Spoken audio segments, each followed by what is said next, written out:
예배가 뭘까요? 예배. 우리 맨날 예배하잖아요. 영어로 보면은 월스랑 쉽의 결합이거든요. 같이 있는 걸 부르는 게 예배예요. 생각해보면 모든 사람은 다 예배자라고 할 수가 있어요. 모두 각자가 가치를 따라서 행하고 부르거든요. 가치는 뭐다? 곧 예배 대상이에요. 모든 사람은 예배자입니다. 또 모두가 각자의 신을 가지고 살아요. 그래서 그 신을 예배하면서 살아간다는 겁니다. 그리고 나서 사람들은 그 예배하는 대상, 그 가치, 그 신을 통해서 자신과 세상을 이해하거든요. 자본주의 시대에 사람들이 추구하는 가치, 그 예배 대상은 뭘까요? 돈이죠. 그러니까 돈으로 세상과 자신을 이해하는 거예요. 자본주의 사회에서 돈이 없는 거는 힘들어요. 그리고 돈이 많으면 걱정이 없는 것도 사실이에요. 근데 거기서 끝나는 게 아니라 돈이 없으면 뭐다? 그냥 돈이 없는 게 아니에요. 실패한 게 되는 거예요. 그리고 게으른 게 되는 거고 의미 없다가 되는 거예요. 우리는 보통 생각하는 게 뭐냐면 게으른 사람이 가난하다 생각하잖아요. 실제로 그렇지 않아요. 엄청 부지런하게 사는 사람도 많아요. 새벽같이 일어나갖고 늦게까지 일하는 사람도 가난한 사람도 있거든요. 또 돈이 많으면 그냥 돈이 많은 게 아니에요. 어떻게 사람들이 생각하죠? 그는 성공했다. 그는 좋은 인생을 얻었다라고 평가를 한다는 거죠. 그러니까 자신과 세상을 이해하는 가치가 돈이라는 것이죠. 그래서 최근에 한국의 많은 자영업자분들, 가게 하시는 분들 중에 많은 사람들이 이제 생명을 끊었단 말이에요. 코로나 때문에 임대료 내기 어렵고 장사하기 힘들고 이런 어려움들 때문에 힘들죠. 빚을 떠안는 거는 정말 당해보지 않은 사람은 표현할 수 없을 정도로 미래가 암담한 생각이 들거든요. 그래서 집안에서도 맨날 우울하고 집에 가면 어떻겠어요? 맨날 다투고 서로 너 때문이다.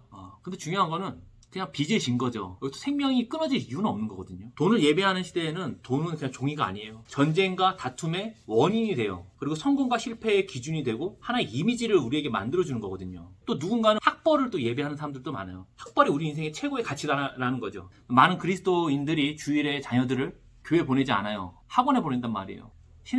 신앙생활은 언제부터 해라?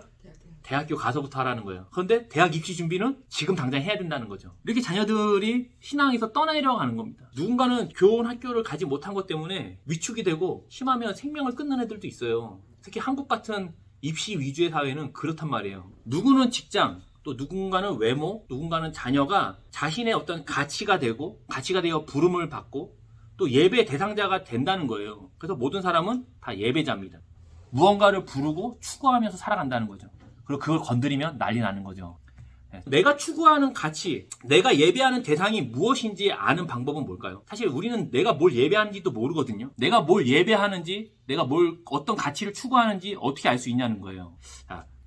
그것이 있고 없음으로 인해서 자신에 대한 평가가 변하잖아요. 그럼 그것이 내가 추구하는 가치요 예배 대상자가 되는 겁니다. 모두가 교회에서 예배한다고 얘기하잖아요. 우리 하나님 예배합니다. 근데 저기 옆에 있는 젊은 집사님이 루이비통에서 성경책을 꺼내네. 그럼 쟤는 저 젊은 나이에 루이비통 드는데 뭐야 나는 쇼핑백 들고 왔네.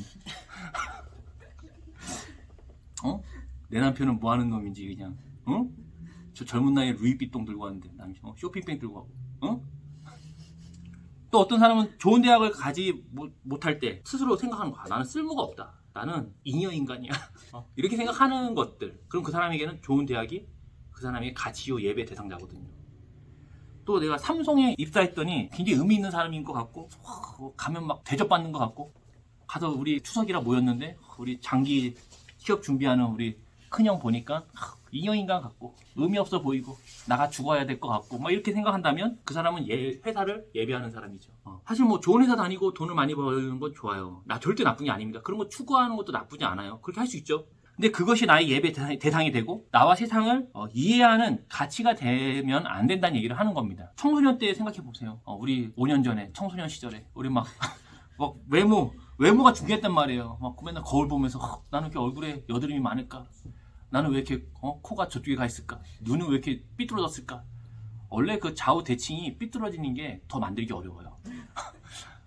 조각가들도 이렇게 좌우 대칭이 완벽하잖아요. 만들기 쉬운 거예요. 어려운 거는 그 좌우가 약간 삐뚤어지는 게 하는 게 어려운 거예요. 그러니까 내가 거울 봤을 때 좌우가 삐뚤어졌다? 하나님이 굉장히 사랑한 겁니다.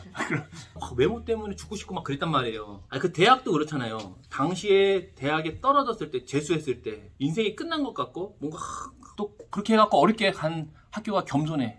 이름도 없고 빚도 없어요. 말해도 아무도 몰라. 근데 생각해보세요. 그때 그렇게 대학 나왔어도 잘 먹고 잘 살고 있었거든요. 그럼 어떻게 그런 것들이 우리의 영원한 예배의 대상자가 될 수 있냐는 거죠. 어떻게 우리의 가치가 될 수 있냐는 겁니다. 만약 교회에서도 헌금을 많이 하신 분이 교회에서 큰 소리를 내요. 그리고 가난한 가부나 이런 분들은 있어도 되고 없어도 돼요. 어떤 분은 또 창조가 좀 잘 돼갖고 보시기에 아름다웠던 분도 있고, 어떤 분은 창조가 좀 덜 됐어요. 그런 분들이 막 그 대우가 달라져요. 그럼 그 교회는 하나님을 예배하는 게 아니죠. 왜냐하면 사람들은요, 자신이 추구하는 가치로 그 예배의 대상자를 통해서 나와 세상을 해석하거든요. 오늘 본문 같은 경우는 사실 그냥 넘어가는 본문이에요. 그렇지 않나요? 무슨 의미가 있는가? 이삭이 태어났죠. 그리고 오늘 본문이 나오고 이삭이 바쳐지는 내용이 나와요. 순서가 그래요. 그러면 이삭이 태어나고 바쳐지는 걸로 가야 자연스러워요. 근데 이런 본문이 중간에 껴들으면 왠지 의미 없어 보이거든요. 오늘 본문에 우리가 집중해야 될 부분이 있어요. 어떤 걸까요? 자, 아브라함이 지금 약속의 자손을 얻는 내용이 나오죠. 그리고 약속의 자손을 드리는 내용이 나와요. 근데 중간에 이 본문이 등장한다는 거죠. 보세요. 21장 22절 보면 그때에 라고 나오죠. 앞에 내용하고 연결되는 거예요. 22장 1절 보세요. 이 일 후에 라고 나오죠.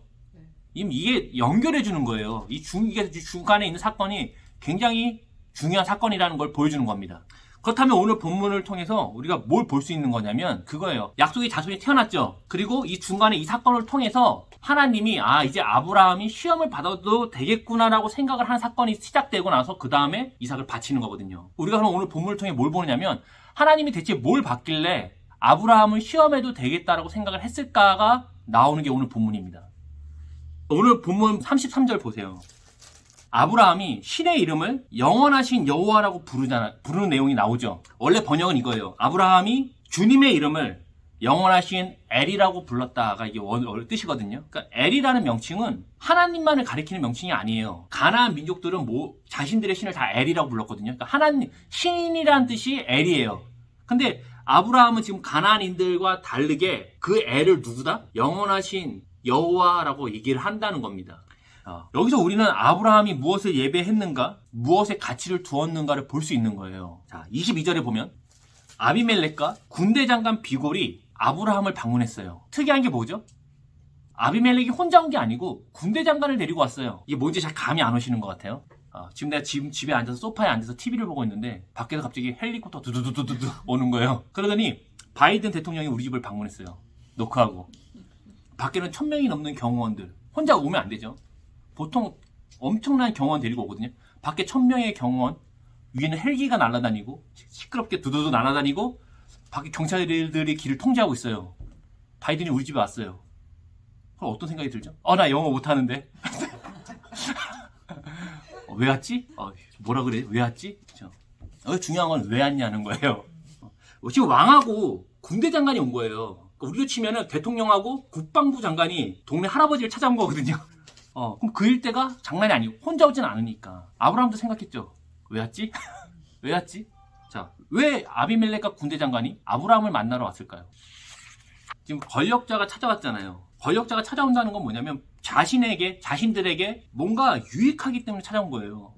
우리가 그런 대통령이 별 볼 일 없는 사람 만나러 가지 않잖아요. 왜 트럼프가 김정은 만나러 갔겠어요? 북한 가난한데 지금 자신이 통치하는 데 있어서 유익하기 때문에 만난 거거든요. 그러니까 지금 아브라함이 만나는 건 뭔가 도움이 될 게 있다는 거예요. 아브라함이 강한 자였다는 겁니다. 화친을 맺고 싶은 거예요. 특히 군대 장관이 같이 갔다는 건 뭐냐면 아브라함이 군사력이 있다는 거예요. 이해되셨나요?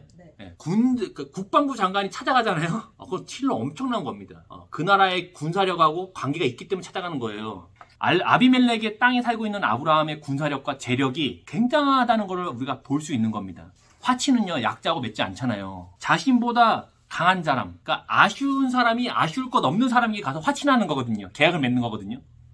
그러니까 전쟁을 하면은 서로 피해가 있으니까 서로 뭐하자? 싸우지 말자 하고 왕과 군대 장관이 동네 할아버지를 만나러 간 겁니다. 그러니까 엄청난 군사력과 재력이었다는 걸 알 수 있는 거죠.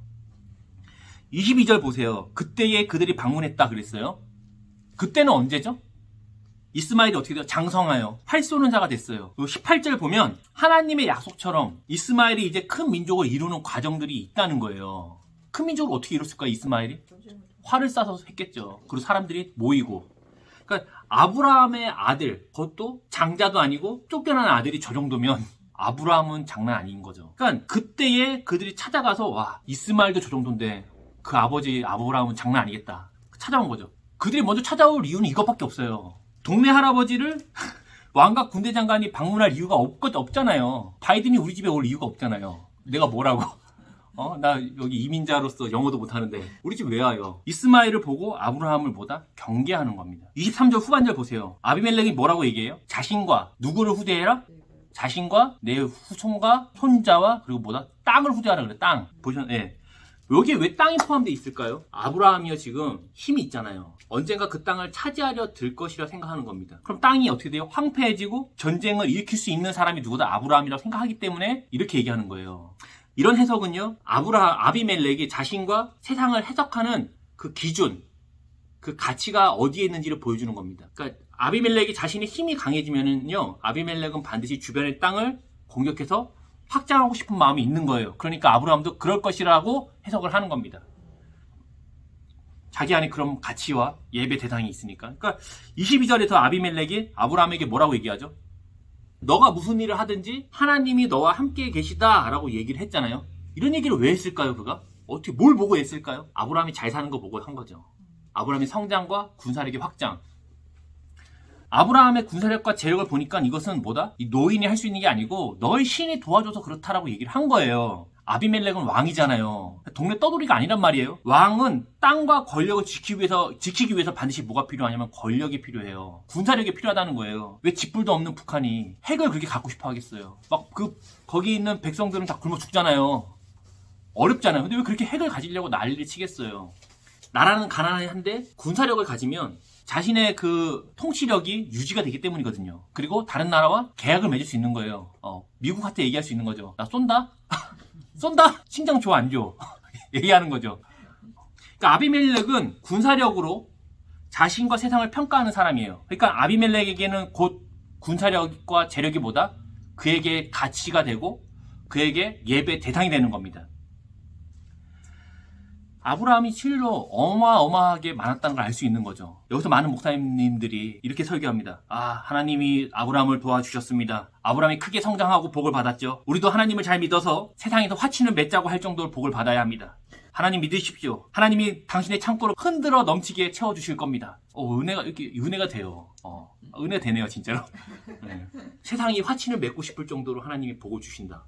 얼마나 은혜가 돼요. 근데 위에 이런 설교들이나 이런 해석들을 잘 생각해 보면 아비멜렉이 추구하는 거 아닌가요? 아비멜렉이 지금 아브라함이 갖고 있는 군사력과 재력을 보고 화친을 맺고 싶은 거잖아요. 근데 우리에게 뭐냐면 하나님께 복을 받아서 그거 가지라고 얘기하는 거잖아요. 아비멜렉이 요구하는 거잖아요. 그게 신을 통해서 군사력과 재력을 갖고 싶다. 이것이 바로 이 아비멜렉이 갖고 싶어하는 예배 대상입니다.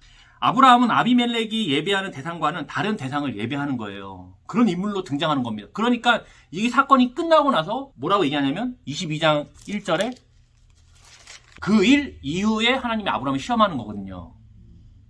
굉장히 중요한 사건이에요. 자신의 부유함과 강함으로 자신의 존재를 아브라함은 설명하지 않아요.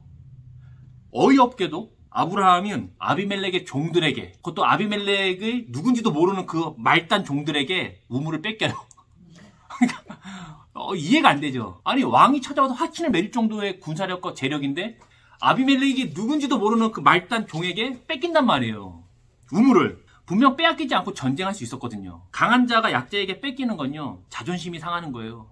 어디 가서 중학생한테 맞고 와도 말도 못해요. 쪽팔려서. 우리 한인 커뮤니티에 보면 글 올라온 거 보면은 다 그런 거예요. 마트 직원이 불친절하다. 나 여기 쇼핑하러 왔는데, 나 돈 냈는데, 어디서 마트 직원 따위가 이런 글 막 올라. 그 운전자들의 그 블랙박스 영상이 있어요. 유튜브에. 그거 보면은 별거 아닌 걸로 엄청 싸웁니다. 나 좌회전 켜고 껴들었는데 왜 안 비켜줬냐는 거예요. 나 지금 깜빡이 켰는데 비켜줘야지. 왜 안 비켜줘? 자기 의견을 무시당해도 사람들이 생난리를 치는데 나 군사력도 있고 재력도 있고 니네 왕도 지금 나랑 친분이 있어. 근데 내 걸 빼서 이걸 빌미로 전쟁을 할 수 있거든요. 근데 아브라함이 지금요 보니까 그렇게 하지 않은 거예요. 그리고 어떻게 했다? 그냥 우물을 뺏겼습니다. 준 것도 아니에요. 뺏겼어요. 아브라함이 땅에 가치를 두고 있지 않다는 걸 알 수 있어요. 되게 독특한 사건이죠. 아브라함이 그러니까 땅을 예배 대상자로 삼고 있지 않다는 거예요. 아브라함은 지금 하나님께 약속을 받았잖아요. 어떤 약속을 받았죠? 자녀, 그리고 땅에 대한 약속을 받은 거예요. 그런데 우리가 약속을 받으면 우리는 어떤 걸 생각하죠? 항상? 언제 줄 거냐를 생각하잖아요. 언제 줄 거냐? 하나님 약속했는데 우리가 약속을 받으면요, 우리의 관심은 어디에 가 있냐면 약속에 가 있어요. 약속을 하신 분에게 가는 게 아니고 약속에 가 있다는 거예요. 왜 부모님들이 유언장을 쓰고 그 유언장을 왜 금고에 넣어둘까요? 유언장이 공개되면 나 살아있잖아요. 살아있는데도 불구하고 자녀들이 계속 그 약속, 그 유언장, 유산에 관심이 가 있기 때문에 그거를 닫아놓는 겁니다. 나 죽은 다음에 보라고. 이런 것과 같아요. 우리는 하나님의 약속이 있다 그러면 그 약속에 관심이 있어요. 근데 중요한 건 하나님이 아브라함에게 약속, 자손과 땅에 대한 약속을 했음에도 불구하고 아브라함은 지금 땅에 가치를 두고 있지 않다는 거예요. 압달락에서 이삭을 낳잖아요. 그리고 오늘 본문에서 보면 전쟁의 기회가 생겼어요. 땅을 얻을 수 있는 기회가 생겼단 말이에요. 근데 그렇게 하지 않아요. 당시 우물은 우리의 생명과 관련된 큰 자산이에요. 물이 없으면 죽잖아요. 근데 아브라함이 이것도 그냥 뺏긴다는 겁니다. 그 얘기 뭐냐면 아브라함이 지금 자신의 자산과 땅에 가치를 두고 있지 않다는 거예요. 사람은 항상 자신이 추구하는 그 가치와 자신이 추구하는 그 예배 대상과 그 신이 빼앗기면 전쟁을 하거든요. 자, 그런데 아비멜렉은 아브라함의 군사력과 재력을 보고 그가 하나님이 함께 하신다고 생각을 해요. 아비멜렉은 군사력과 재력을 예배하는 사람이기 때문에 아브라함의 군사력과 재력을 보고 하나님이 너와 함께 하신다고 생각을 했단 말이에요. 그런데 아비멜렉에게 있어서 중요한 가치는 뭐죠? 하나님이 아니에요. 그 신이 아니란 말이에요. 그러니까 어떻게 하죠? 여호와를 국교를 한다든지 자기가 믿는다든지 하지 않아요. 아니 그렇게 정말 그런 거 봤으면 믿을만도 하잖아요. 근데 믿지 않는다는 겁니다. 왜? 군사력과 재력이 그에겐 신인 것이지 그 가치와 예배 대상인 것이지 하나님이 아니니까요. 우리가 착각하는 게 뭐냐면 내가 큰 부를 가지게 되고 내가 잘 되고 또 우리 애가 잘 되고 내가 건강하면 사람들이 와 나도 예수님 믿고 싶다라고 생각할 거라는 거예요. 우리가 기도할 때 뭐라고 합니까? 하나님 내가 잘 돼야 주님도 욕 안 먹을 거 아닙니까?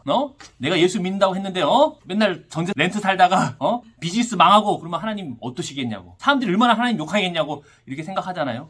생각을 다르게 생각해 보세요. 만약 우리 주변에 어떤 분이 얘기하는 거예요. 와, 나 오늘 부처님께 공양을 드렸더니 우리 아버지 눈 떴고 건강해지고 하는 일마다 잘 되고 우리 애도 아이비리그 갔어. 그 우리 마음이 어때요? 나도 절에 가고 싶다 이렇게 생각 안 하잖아요. 가고 싶어요? 제가 군 생활할 때 부대 안에 교회하고 절하고 성당이 있었어요. 대대장이 얘기했단 말이야. 앞으로 모든 부대원들은 종교 활동을 하도록. 그럼 모든 사람들은 이 세 개 중에 하나를 가야 돼요. 교회나 성당이나 절 한 군데를 가야 된단 말이에요. 사람들이 뭘 물어볼까요? 군인들이? 야, 뭐가 진리야? 야, 진짜 하나님 계셔? 오늘 뭐 준대? 야, 오늘 간식 뭐야? 그래가지고 교회에서 초코파이 주는데 절에서 떡 줘요. 그럼 그날부터 신앙 끝납니다. 믿음 바로 없어요. 떡 먹으러 가거든요. 그런데 그 사람이 그렇게 떡 먹으러 절에 갔다고 해서 부처님을 믿어요? 떡 하나 주면 부처님 믿는 거 아니거든요. 그렇게 했다가 다음 주에는 교회에서 위문 공연 온대요. 자매님들 온단 말이에요. 그러면 그 교회가 빠글빠글 하다는 말이죠. 그러면 그 사람들이 그렇게 했다고 예수를 믿어요? 나 오늘부터 근데 우리는 계속 착각하는 게 뭐냐면 내가 잘 돼야 사람들이 예수를 믿는다고 생각한다는 겁니다.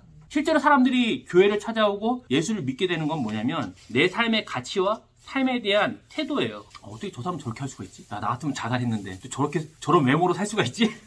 진짜 못생겼는데?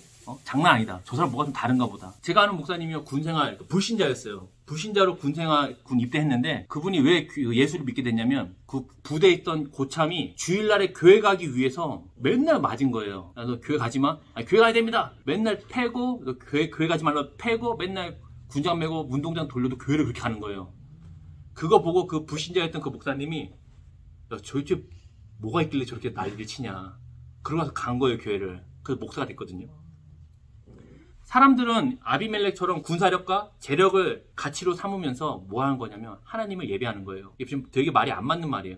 아비멜렉처럼 군사력과 재력을 가치로 두고서 예배 대상자로 두고서 하나님께 예배하는 거예요. 그렇게 재력을 가지게 되고 자녀가 잘 되고 루이비통에서 성경책을 꺼내면 뭘 하고 싶은 거죠? 내가 이렇게 믿음이 좋다. 내가 이렇게 하나님께 복을 받았다. 내가 너보다 잘 산다를 보여주는 거예요. 물론 아브라함이 지금 뭐냐면 땅과 그 재력에 가치를 두고 있지 않다는 거예요. 많음에도 불구하고. 아브라함은 또 보면 땅뿐 아니라 권력에도 가치를 두고 있지 않아요. 보세요. 그 땅의 주인, 그 왕이었던 아비멜렉이 왔잖아요. 그러면서 아브라함과 뭐냐면 나, 그리고 내 아들, 내 후손. 그러니까 영원한 언약을 맺자고 온 거거든요. 아브라함이 위험하니까 영원한 언약. 파괴되지 않는 언약을 맺자고 온 거예요. 25절에 보면 좋은 마음으로 자기를 방문했잖아요. 아비멜렉이. 25절에. 근데 아비멜렉이 어떻게 해요? 아브라함이 책망하거든요. 그죠? 기분 나쁘죠. 나 좋은 마음으로 왔는데 화친 맺자고 왔는데 그 면상에다 대고 막 책망을 하니까 사실 이게 말이 안 돼요. 아브라함 거류민이잖아요. 그리고 동네 할아버지잖아요. 근데 그 지역의 왕을 책망한다?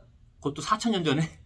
조선시대만 해도 왕 앞에 고개도 못 들었는데? 다 이러고 왕이 뭐만 하면 뭐 성은이 망극하다 그러고 막 이랬는데 4,000년 전에 왕을 동네 거류민이 책망한다는 건 말이 안 돼요. 아브라함이 아비멜렉의 권력에 대해서 두려움이 없는 거예요. 왜냐하면 그것은 자기에게 가치가 없는 거니까. 우리가 왜 두려워하냐면 그것이 내게 가치가 있어서 그래요. 그리고 그 가치를 얻고 싶은 마음이 있는 거거든요. 저 같았으면은 아비멜렉이 이렇게 찾아왔다. 그러면 엄청 잘해줬을 것 같아요. 바이든 대통령 왔다. 그럼 바로 김치찌개 끓여갖고 삼겹살에 딱 대접하고 코리안 푸드라고 비빔밥 먹여주고 불고기 해주고 잘 지내자 그러고 막 그러고 나서 나 한 자리 달라고 얘기할게. 추천서 하나 써달라. 추천서만 내면 어디든지 입사할 거 아니에요. 영어 못해도 바이든 백으로. 근데 아마 저 같으면 그랬거든. 화친을 맺고 이 그랄 동네에서 한 자리 했을 것 같아요. 총리 같은 거. 왕 다음이잖아요. 아브라함은 그렇게 할 수 있잖아요. 이제 뭐 연배도 있겠다. 사람들은 요셉과 다니엘을 좋아하잖아요. 왜 좋아하겠어요? 총리가 되서 그래. 총리가. 우리 아들도 우리 딸도 뭐가 되라? 총리가 되라는 거예요. 분명한 거는 요셉이나 다니엘은요. 총리를 하기 위해서 작정하고 달려든 적이 없다는 거예요. 네. 그들의 예배 대상 그리고 가치는 권력이 아니었어요. 다니엘은요. 총리가 되려 하기보다는 하루에 3번 정한 시간에 하나님께 예배하는 것을 중시했던 인물이거든요. 그래서 어디에도 가죠? 사자굴. 그래서 사자굴도 가잖아요, 그렇게. 그럼 사람들이 그럼 또 생각해요. 와, 우리도 하나님을 잘 섬겨서 뭐가 되자? 총리가 되자. 나는 일단 총리가 될 것 같지 않으니까 우리 자식이라도 총리가 되자. 그럼 보면 이거 아비멜렉이 추구하는 가치잖아요. 아비멜렉이 예배 대상자로 두었던 거잖아요, 이게. 근데 우리는 마치 그것을 하나님께 나와서 그렇게 한다는 것이죠. 아브라함은요, 권력이나 땅의 가치와 또 예배 대상자로 그것을 섬기고 있지 않다는 거예요.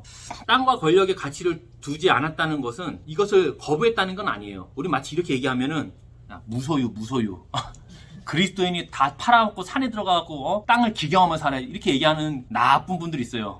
무소유를 얘기하는 분들은 항상 자기는 풀소유를 하죠. 너희는 무소유, 나는 풀소유. 개인의 재산, 그 우물을 보호하는 건 당연한 거예요. 그리고 만약 내가 총리가 됐다? 그럼 정치적으로 갈등이 생기는 것도 당연한 거예요. 다만 이것으로 내가 사네, 죽네, 뭐 의미가 있네, 없네, 실패했네, 성공했네 하지 않는다는 얘기를 하는 겁니다. 총리가 안 됐어요? 괜찮아요. 총리가 됐어요? 그것도 괜찮아요. 바울은 그런 얘기 하죠. 내가 모든 곳에 자족한다 그러거든요. 내가 부자도 돼봤고 가난한 자도 돼봤고 어려움에도 처해봤고 좋은 일도 경험해봤지만 그것 자체가 그렇게 자기를 살리네 죽이네 그런 의미가 있는 게 아니란 얘기를 하는 겁니다. 아브라함은 사실 이런 것들은 다 뭐가 같냐면 액세서리와 같아요. 액세서리를 하면 어떻게 되죠? 좀 더 이뻐 보이죠. 그런데 액세서리가 없어졌어요. 갑자기 내가 의미가 없어지는 것 같고 생명을 끊어야 될 것 같고 액세서리와 나오는 운명을 같이 하고 그러지 않거든요. 액세서리 가서 또 사면 되잖아요. 없으면 없는 대로 그냥 못생긴 채로 살면 되고. 그렇죠? 근데 아브라함은 아비멜렉으로부터 우물을 찾아내요. 그러니까 전쟁하지 않고 말로 그냥 찾아냅니다. 그리고 나서 뭐 하냐면 암양 새끼 7마리를 주고 그 땅을 구입해요. 원래 자기 거였잖아요. 자기 거였는데도 대가를 주고 사온단 말이에요. 왜냐면 왕이 아랫사람에게 하사하는 게 아니에요. 지금 그가 권력자로서 자기에게 뭘 내려주는 게 아니고 동등한 자리에서 대가를 지불하고 구입하는 것. 그 얘기 뭐냐면 아브라함이 아비멜렉의 권력을 별로 두려워하지도 않고 가치 있다고 여기지 않는다는 겁니다. 이렇게 우물을 증거로 하여 영원한 언약을 맺고 나서 갑자기 뜬금없이 이상한 내용이 나와요. 뭔가 연결되지 않는 매끄럽지 않은 내용들이 등장합니다. 뭡니까? 아브라함이 지금 영원한 언약을 아비멜렉과 맺었잖아요. 그래놓고 그 우물에다가 에셀나무를 심고 거기서 주님 당신이 영원하신 하나님입니다라고 얘기를 하는 거예요. 나무 에셀나무는 뭐냐면 거기가 예배 초소가 되는 개념이거든요. 에셀나무를 심고 거기서 주님 당신이 영원하신 엘입니다라고 얘기를 한다는 거예요. 부른다고 얘기하죠. 부른다는 건 뭐냐면 선포한다, 명령한다는 거예요. 명령. 그리고 그것을 히브리어를 헬라어로 번역한 70인역에 보면 경배하다라고 번역했어요. 경배하다, 헌신하다. 자신에게 가치 있는 대상, 예배 대상자를 부르는 것. 예배하는 것입니다. 우리가 보통 우물을 얻었어요. 우리가 아브라함이에요. 그 동네 왕하고 언약을 맺었고 동일하게 값을 지고 그 우물을 샀단 말이에요. 그 우물에서 우리가 예배를 드려요. 어떤 걸 예배를 드릴까요? 그 우물에 대한 그렇죠. 그 우물이 마르지 않기를, 우물에서 물이 솟아나기를, 우물이 잘 되기를, 우물의 물이 깨끗하기를 하나님께 구하겠죠. 자, 근데 이 우물을 지금 아브라함이 얻고 나서 그 우물에다가 에셀나무를 심었어요. 주님 당신이 영원하신 엘입니다라고 하면서 그걸 예배한다는 거예요. 아브라함에게 가치가 무엇인지, 그의 예배 대상이 누군지를 여기서 보여주는 겁니다. 그러니까 지금 이게 되게 내용이 우리가 볼 땐 자연스럽지 않은 거예요. 아비멜렉과 갈등이 있고 해결됐는데 거기서 갑자기 하나님을 예배한다는 건 웃긴 거거든요. 창세기에 보면은 부르는 내용이 몇 군데 나와요. 창세기 4장 17절 한번 읽어주세요. 나은지라 가인이 성을 쌓고 그의 아들의 이름으로 성을 이름하여 에녹이라 하니라. 이거를 히브리어 성경으로 직역하면 이렇게 합니다. 가인이 성을 쌓고 에녹이라는 이름으로 그 성의 이름과 아들의 이름을 불렀다라고 얘기해요. 이게 지금 부른 게 명명한 게 아니고 뭐냐면 예배를 드리는 거예요. 하나님을 떠난 가인은 자신을 보호하기 위해서 성을 쌓았어요. 우리 기억납니까? 성을 쌓았어요. 그리고 성읍을 만들었죠. 그리고 아들의 이름으로 그것을 불렀다는 겁니다. 가인에게 중요한 가치, 그의 예배의 대상은 누구다? 그 성과 아이에 있다는 거예요. 왜냐면 그것이 자기를 뭐한다? 보호해준다는 겁니다. 누군가 가인에게 이 성과 에녹을 빼앗으려 한다면 가차없이 싸웠겠죠. 왜냐면 사람은 누구나 자신 안에 있는 예배의 대상자, 그 가치, 그리고 그 신을 건드리면 싸움이 나니까. 사람은 자신의 가치와 예배 대상을 빼앗길 때 전쟁을 하거든요. 근데 아브라함이 우물을 빼앗길 때에 전쟁을 하지 않았다는 건 뭐냐면 우물이 그에게 가치가 중요하죠. 우물 없으면 목마른데. 하지만 그것이 자신을 살리네 마네 의미가 있네 없네 하지 않는다는 겁니다. 자, 그리고 나서 또 뭐가 있죠? 우리 4장 26절. 셋도 아들을 낳고 그의 이름을 에노스라 하였으며 그때의 사람들이 비로소 여호와의 이름을 불렀더라. 가인과 다른 약속의 후손이었죠. 어떻게 얘기하냐면 하나님의 주인 되심을 불렀다라고 저번에 설교를 했었어요. 그렇죠? 하나님의 주인 되심을 불렀다요. 앞에서는 가인이 자신의 주인됨을 위해서 다른 것들을 섬겼어요. 근데 여기서는 하나님의 주인 되심을 불렀어요. 하나님의 자녀들이 예배를 하고 또 가치를 두는 것은 어디에 있다? 하나님 자신에게 있다는 겁니다. 하나님이 하신 약속 있잖아요. 그리고 주신 군사와 재력, 하나님이 주신 아들 이삭이 아니에요. 하나님을 믿고 하나님께 가치를 두고 하나님을 예배하는 게 누구의 믿음이다? 하나님이 기대하시는 믿음의 완성이라는 겁니다. 그러니까 22장에서 뭘 할 수 있어요? 이삭을 바치는 거예요. 왜냐면 아브라함에게 중요한 거는 약속도 아니에요. 약속의 내용이 아니에요. 땅도 아니에요. 재력과 군사력과 아들도 아니에요. 누가 하나님의 일을 이루시죠? 하나님이 하신다는 거예요. 그러니까 하나님이 바쳐라 그러니까 그거 하나님이 하시지라고 한다는 겁니다. 가나안 사람들도요. 엘을 하나님으로 불렀어요. 엘은 하나님이 신이니까 신. 근데 그들에게 엘은 누군가의 농사를 도와주고 또 병을 낫게 해주고 또 자녀들에게 복을 주는 그런 엘이었다면 그들에게 있어서 엘은 누구죠? 그 가나안 사람들에게 신은 누구예요? 그들은 무엇에 가치를 두고 있냐는 겁니다. 자신이겠죠. 자신을 위해서 예배 대상을 만들고 자신을 위해서 어떤 가치 있는 걸 만들고 자기를 위해서 신을 만드는 게 바로 이방신들의 특징이거든요. 아브라함은 아비멜렉과 맺은 언약의 우물에서 에셀나무를 심고 예배의 장소로 만들었어요. 그리고 영원한 아비멜렉과의 언약을 예배하는 게 아니라 주님 당신이 영원하신 엘입니다라고 말하고 그것도 예배를 드리고 있는 거예요. 아브라함에게 중요한 가치와 예배의 대상자가 누군지 밝혀지는 겁니다. 이것이 하나님 백성의 모습이라는 거죠. 우리는 무엇에 가치를 두고 무엇을 부르며 살고 있냐는 겁니다. 각 사람마다 섬기는 대상과 가치, 그 예배 대상자를 건들면 싸움이 나는데 나는 지금까지 무엇 때문에 싸웠냐는 거예요. 아브라함은요, 하나님께 가치를 두고 하나님을 예배 대상자로 삼았어요. 그러니까 뭐다? 다른 것들이 중요하지 않은 겁니다. 그것이 나를 죽이거나 살리거나 하지 않는다는 거예요. 우물 없으면 어떻게 돼요, 아브라함? 우물이 그냥 없는 거예요. 그러니 우물을 뺏길 때 전쟁을 하지 않는 겁니다. 저 같으면 당장에 우물 뺏겼다는 거 빌미 삼아서 전쟁해갖고 땅도 차지하고 거기서 왕노릇도 하고 그리고 하나님이 하셨다라고 얘기할 것 같아요. 빌립보서 3장 7절 8절 한번 읽어주세요. 그러나 무엇이든지 내게 유익하던 것을 내가 그리스도를 위하여 다 해로 여길 뿐더러 또한 모든 것을 해로 여김은 내 주 그리스도 예수를 아는 지식이 가장 고상하기 때문이라. 내가 그를 위하여 모든 것을 잃어버리고 배설물로 여김은 그리스도를 얻고. 이거 마치 아브라함이 한 것과 비슷한 얘기를 바울이 하는 거예요. 다시 얘기하자면 무소유 아닙니다. 그 배설물을 나한테 버려라 이런 얘기 하는 거 아니에요. 하나님을 예배 대상자, 최고의 가치로 예배하는 걸 얘기하는 거예요. 배설물 때문에 싸우는 사람들은 없잖아요. 하지만 누군가가 그 배설물에다가 가치를 두고 그것을 예배 대상자로 삼잖아요. 그럼 그 배설물 때문에 전쟁이 나는 겁니다. 어디서? 우리 집안에서 자녀와 아내와 남편과 또 교회와 직장 안에서 싸움이 난다는 거죠. 아브라함은 우물을 빼앗기고 권력자를 책망하는 것으로서 자신의 가치가 어디에 있다? 권력과 땅에 군사력이 있지 않다는 걸 보여줘요. 본인이 그걸 갖고 있음에도 불구하고 그것은 자기에게 큰 의미가 없는 겁니다. 그리고 나서 그 우물에다가 에슬나무를 심어서 예배의 장소로 삼고 영원하신 하나님께 예배를 했어요. 그의 가치와 예배 대상자는 하나님이십니다. 그 하나님이 자신에게 고난이라고 해석되는 사건을 주어도 하나님을 믿음으로 예배하는 거예요. 그 하나님이 자신에게 이삭을 주었어도, 큰 재물을 주었어도 그거 갖고 우쭐거리거나 남을 무시하지 않는 것이죠. 자신을 그렇게 해석하지도 않는 겁니다.